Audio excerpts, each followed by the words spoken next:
Number one, we live in extraordinarily difficult times, and people expect a lot of a congressman. The first thing they expect is for a congressman to vote correctly, and I have voted correctly ever since I've been in Congress, as evidenced by 96% approval rating by the American Conservative Union.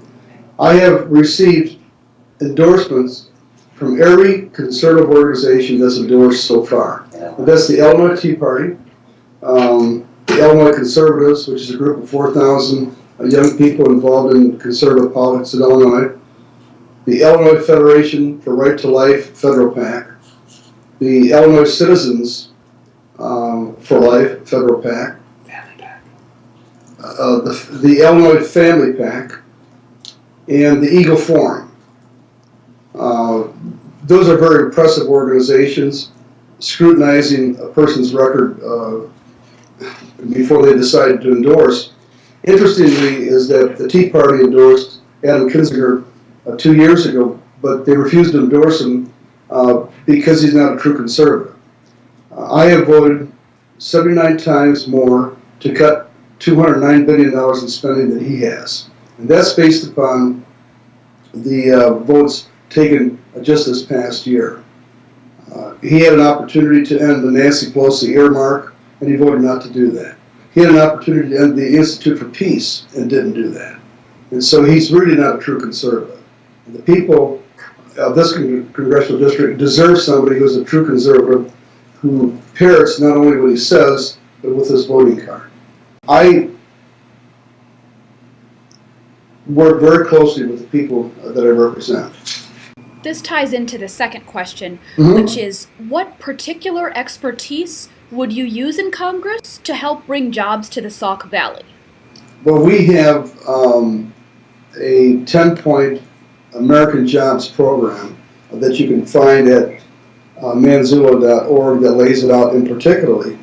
But we're talking about manufacturing. I am a co-chair and co-founder of the Manufacturing Caucus. I'm rated the #1 person. Brent, or Richard, you bring that back? Rated the #1 person in Congress in terms of being an expert in manufacturing. In fact, let's see how this works.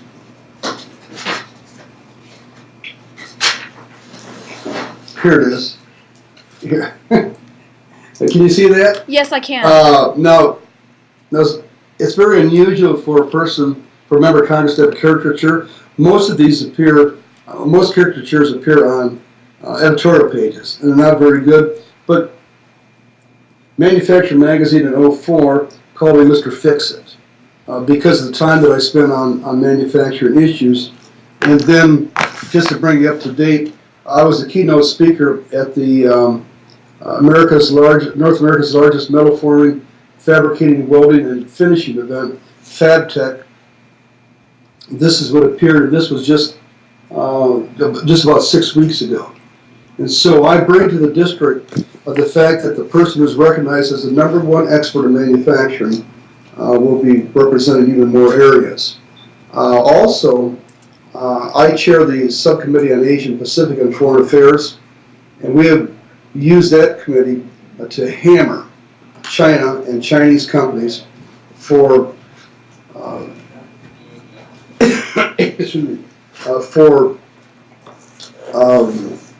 cooking the currency, for dumping at predatory prices, dumping goods at predatory prices, and for intellectual property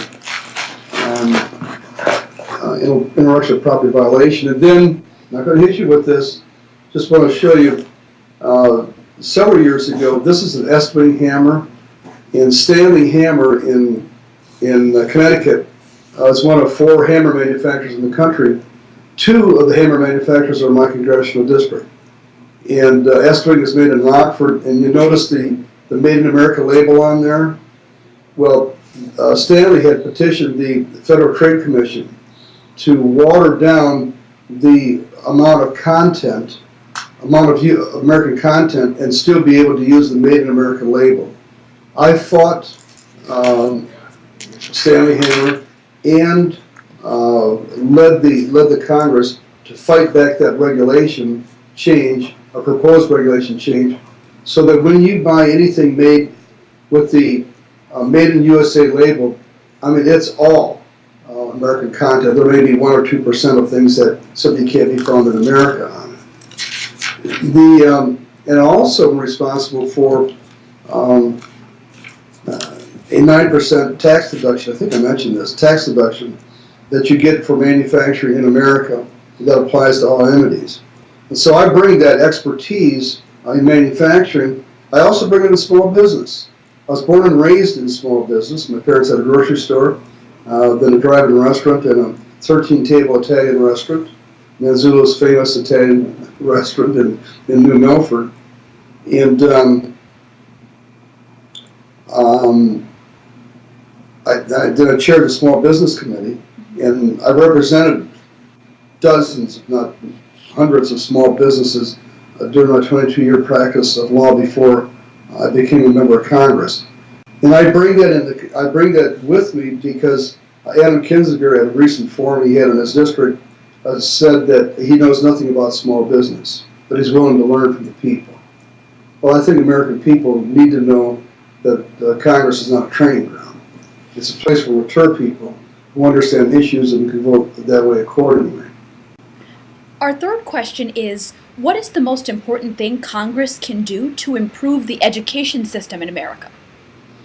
Well, the best thing Congress can do is to open up the job market so people getting college degrees can find jobs.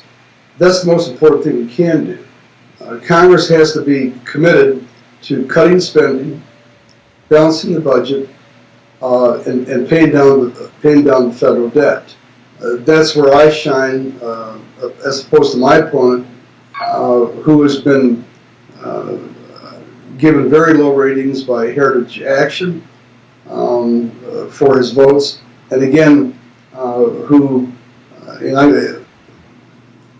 voted 79 times more than he did to cut $209 billion in spending just this past year. We have to create the environment for jobs. I've got 3 kids that are college graduates that are struggling. And I know what it's like to have a college degree and be very frustrated. The job market is just totally closed. That's the best we can do. It's not the job, however, of Congress to meddle with education. The best thing that we can do is reconstitute the Department of Education so that if Congress is involved at all in education, there'll be one person left in the Department of Education to send the checks to the 50 states. What makes people think that Congress, with an approval rating of 12%, which can't control itself, is able to control the schoolroom? Our fourth question is, under what circumstances do you think it is appropriate for the U.S. to enter into or start war? Well, first of all, there would have to be an overriding national interest. And there was no overriding national interest in Libya for us to get involved in that. No overriding national interest in Syria because some want us to get involved in that. No overriding interest in Egypt, although the United States never got involved militarily in Egypt, nor in Syria, but it did in Libya. So there has to be an overall military, let me get the right word, security reason why the United States would get involved. Second of all, if we get involved, we must definitely know the extent of our involvement, why we're there, what's going to be done after we get involved, and third of all, we must have an exit strategy. I've been reading Donald Rumsfeld's book, Known and the Unknown. It's a great book. You ought to read it, regardless of your political persuasion, because it's more of a history book with incredible documentation. And he talks about the fact that Iraq and Afghanistan, there were no plans in place before we invaded those countries. Okay. Now the question we have for you here, what have you learned about the Sauk Valley, the entire area, that you did not know before you began the campaign? Well, I've represented part of the Sauk Valley for a long time. We know it's small businesses, it's manufacturers that are struggling, and it's a lot of farmers. It's really indicative of most of Illinois, in fact, if not most of the country, Plus, there's a guy by the name of Tim Bivens, who's a state senator, and Tim has endorsed my campaign, and I know that goes very, very far for the folks in the Sauk River Valley. Mm-hmm. Did I say Sauk River? Sauk Valley, I'm sorry. Sauk Valley. Sauk Valley, okay? And Because we have the Rock River Valley. right. Our farm overlooks the Leaf River Valley. Right. And then we have the Kishwaukee Valley and the Sauk Valley, all in our congressional districts. And they're all part of the big Mississippi Basin.